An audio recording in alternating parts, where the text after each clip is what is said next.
Ludum Dare 48. A game jam.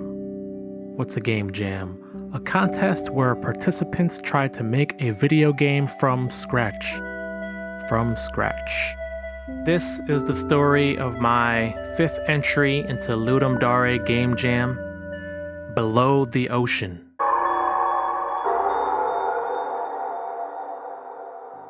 Pre-jam! Number 1, first and foremost, I like to take the weekend off of work and warn my wife Kelsey it's Ludum Dare weekend. I plan my whole weekend around this event. And by plan, I mean clear my schedule and wing it for 72 hours.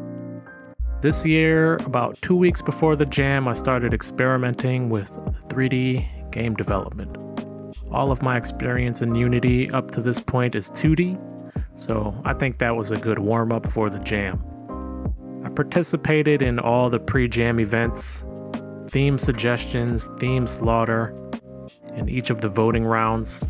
I know some people like to come up with ideas for each of the final themes. I try not to think about it too much. I did have some ideas, but for the most part, I just let them die in my brain. I remember saying Deeper and Deeper was gonna be Minecraft, Downwell, Dig Dug, or some not safe for work stuff. Kelsey mentioned deep sea diving for treasure, and I was like, oh, I hadn't thought of that. Yeah, that would be cool. The day of the jam, I was just relaxing. I slept in late, streamed movies and TV shows, and we ordered takeout barbecue. Deeper and Deeper. When the Deeper and Deeper theme was official, I showed Kelsey and she was like, okay, so deep sea diving for treasure? But I was like, nah, that's too easy and too obvious. There's gonna be like 1,000 games about deep sea diving, and I don't want to be like everybody else. So I started making an FPS instead. A few hours making this. I hit a wall, and what to do next and how to do it. I never made an FPS, and I just started to learn Unity and 3D. I closed Unity and started out a new project at around 1:30 a.m. I didn't do anything with it. I just bounced back and forth between the empty project and the FPS for like 45 minutes. Because I really wanted to make this FPS, and I thought maybe I could break through this block. Eventually, I just said, okay, I'll just make what I know how to make and what I'm good at. The basics. I started pulling all my platformer code, the character controller, the camera controller, the sound controller, into this new project. I doodled out some basic 1-bit artwork and started setting up the character movement, the basic physics and basic animations. I used the cutout sprite method, which makes animation super easy. I have some good experience with this method, and it's about 1,000 times easier than animating sprites frame by frame. I got the player controller set up and the basic animations working pretty quickly. And once my diver guy was running and jumping around and jumping off walls, I thought, how would a lifeline look attached to this guy, like, a deep sea diver, to just help sell that underwater setting. The Tether. I was surprised how easily I got this thing working. Using the Unity 2D hinge, it was like too easy.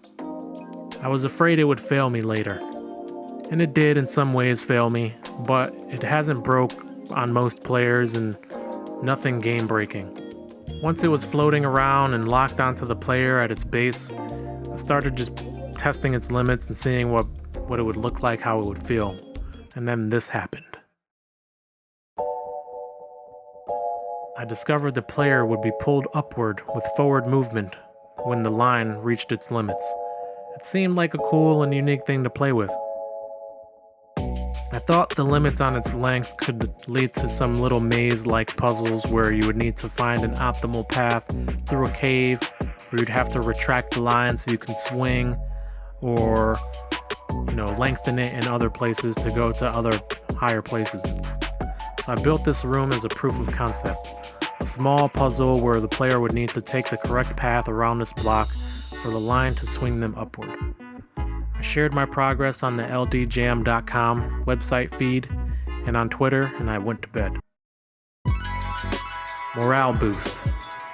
I got up at 1 p.m. to the alarm I set, otherwise I would just sleep until next week. I saw my ldjam.com post had 50 friggin' likes.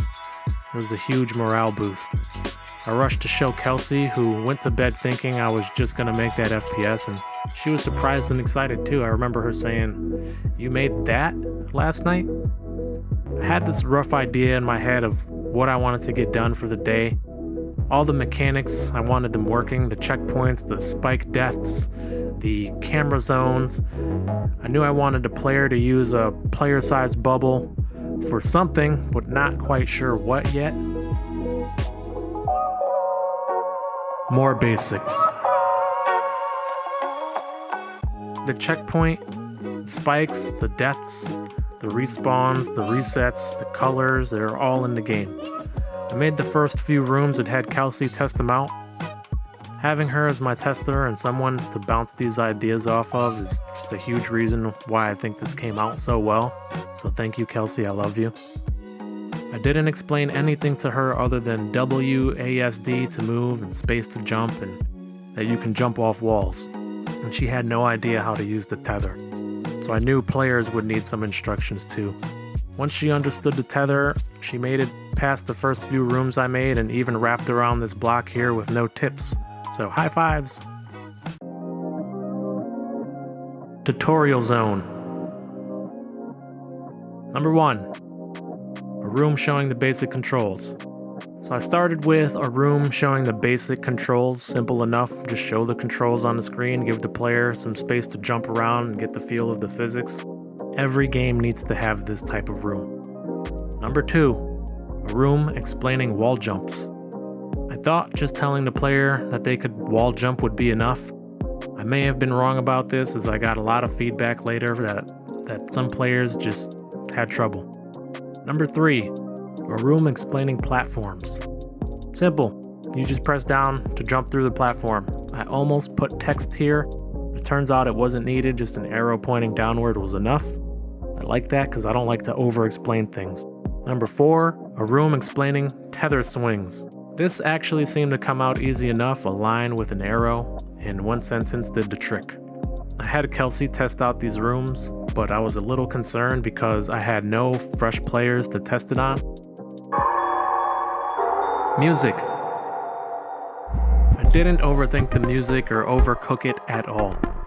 I know water levels are great for arpeggios, so I just started with that and ran with the first thing that popped out and just built it up from there. I did take a short break between music production to have some food, but by 7 p.m. I had everything pulled into Unity, the main soundtrack pulled into Unity. I came back to the main theme a few times and expanded it a little bit or tweaked a few things. I tried a couple different variations that eventually ended up scrapping. The sounds. Now that the music was playing in the game, I started to create most of the sound effects. All of the basic sounds like the death sound, the jump sound, footsteps. They're all created and set up in the game by 8:30 p.m. I think it was good to have the music there first because I try to make the sounds complement the music. Just a little trick that helps the sounds and the music go together like peanut butter and jelly. 2D Tilemap Extras. The things you think are built in to Unity are just not built in sometimes. They come in these packages, and the things you think come in the packages don't come in the packages. I needed the random tilemap brush and the random prefab brush. The random tilemap brush was going to help me diversify these blocks so they weren't all the same block. And the prefab brush was going to put seaweed on the ground. That's all I needed. I spent all this time looking for a way to install this package. Or it's recommended you set up your tools and make sure they're working before the jam. The double jump bubble. My entry for Ludum Dare 46, Keep It Alive, I used bubbles as a launching mechanism to launch players through obstacles. I think it was really cool. My main project, Amp Jet, uses bubbles to keep your combo while grounded. And now we're underwater, so it's like if I don't use bubbles, what's the point? Once I felt like I had kind of exhausted my swinging tether idea, like how many more ways can I make the player swing through blocks? In come the double jump bubbles. A neat little feature which easily makes these jumping sections just a little bit more fun. Jet streams. I wanted bubbles to do a little bit more than just double jump. And after the one room of double jumping, I felt like I had already overused them. And it occurred to me that it would be cool to have these jet streams that only influence the movement if you're in your bubble. Apparently I spent like the next 3 hours, implementing these jet streams and tuning them and getting them to feel how I want them to feel. And then I remember reaching the bottom of this pit here and trying to imagine what the player should do next. Like, alright, I made all these jet stream levels, but how many more ways can I use these? In 24 hours I had done so much and considered, the game could end right here. But I knew I had like 2 more days, so I felt like the tether mechanic had just been pushed aside, and I want to find another way to use it.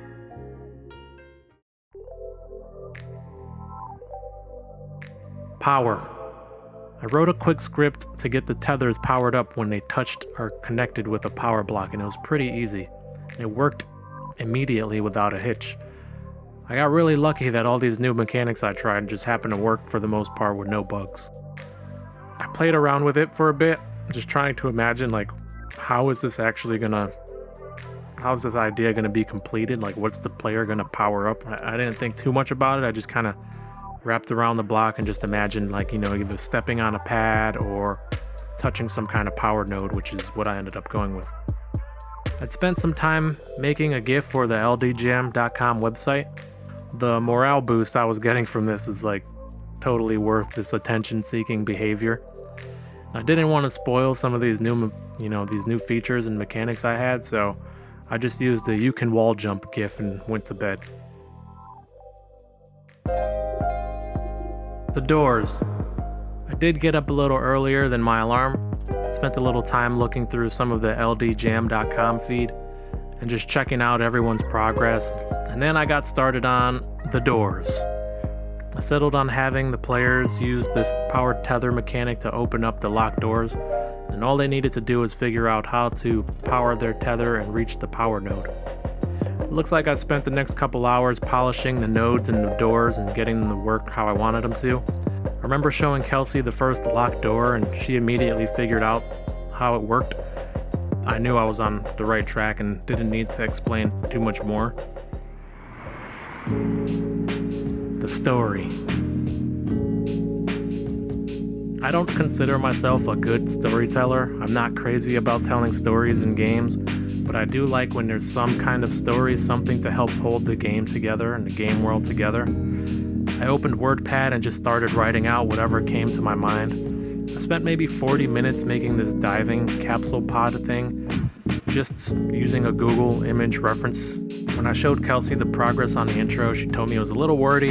I'd already thought it might be, so it was good to have somebody confirm my suspicions, and I ended up cutting out a few lines to make the intro a little shorter and get to the game quicker. Family dinner. My family had planned this big dinner for their Ludum Dare weekend, and as much as I wanted to keep working on my game, family time is important, and it's rare for all of us to get together like we did, especially since the great blank spot of 2020. I was grumpy about the timing of the dinner leading up to the weekend, because I didn't want anything getting in the way of my project, but it was probably really good to take this break and see my family, eat some food, and just chill out and recharge. Back to work. Spent a good amount of time tuning the intro to flow how I wanted it to. I experimented on some different sound effects for the dialogue and the speed of the dialogue, things like that. There appears to be a large gap in like new files being made here. My internet history shows a decent amount of activity on the ldjam.com website. And from 10 p.m. to midnight, I think I was just tweaking a bunch of things, working on rooms and such, maybe experimenting with the music, not really sure. Diamonds. For my LD47 game, Wizard Recurse, I included collectible coins, and it added a lot for a little bit of extra work. So I spent a little time making this cool spinning diamond pixel art, and then I spent the next few hours putting them into the game. I like to take notes when I'm wrapping up a dev session, sometimes, and it's either to remember where I left off or give me something to do when I get back. I left a note for myself and I went to bed. The title. I got up and I didn't rush to get back to work. I spent some time just chilling and watching some YouTube videos.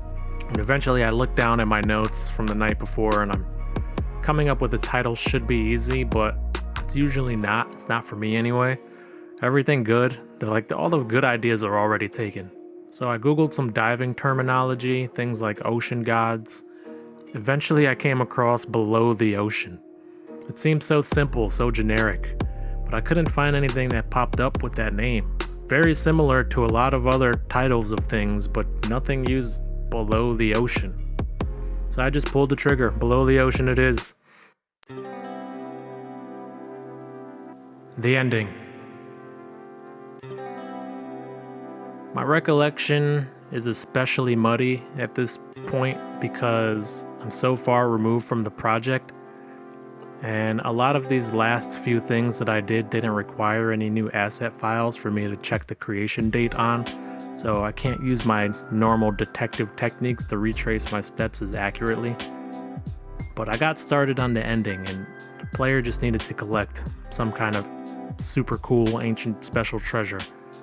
I called it Neptune's Pearl. The legendary treasure the player would collect to end the game. It uses most of the same elements as the diamonds, but just a different sprite and a script to transition the scene into the ending scene. I may have spent a little more time on this end screen than I should have. The music was pretty easy to make, it's just the main theme sped up with a few little changes. But I messed around with this dance animation for way too long, maybe an hour. The final stretch. With all of the pieces in place to end the game, I just needed to finish these last couple rooms. And I had this idea that the player would go below the ocean, like there's a space under the whole ocean where the treasure would be hiding. I had some concerns about implementing this concept so late in the jam, but I was also confident that I could get it done, and it wasn't too hard.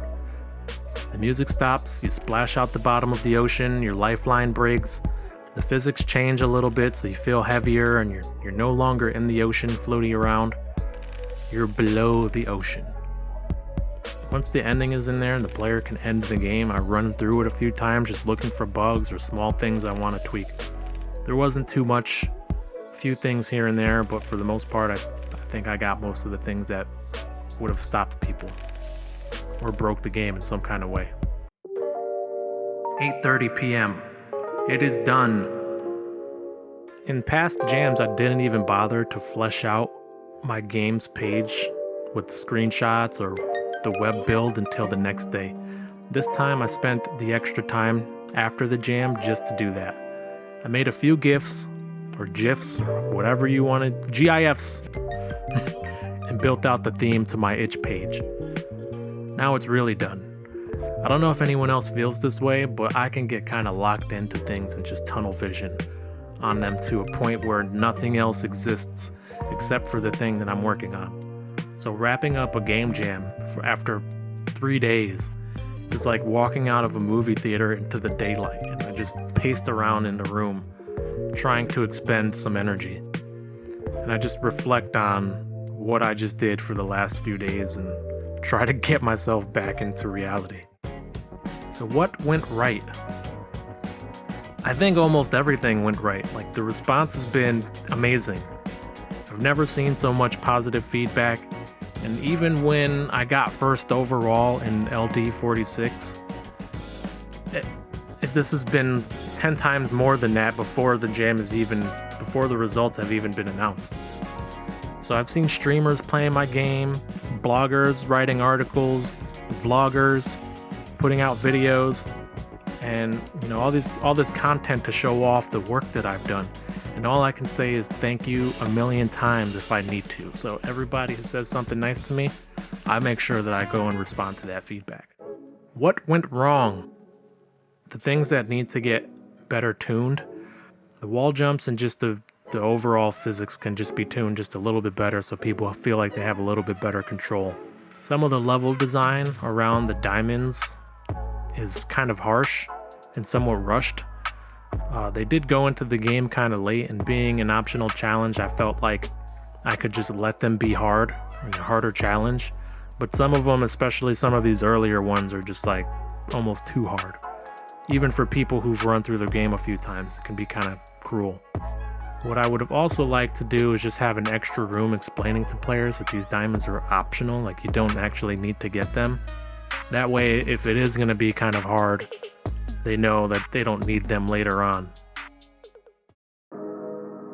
Yeah, so that's it. That's my 5th entry for Ludum Dare. Ludum Dare 48, Below the Ocean. My name is Ismael Rodriguez. Some people call me Ishmael. Some people call me Ismael.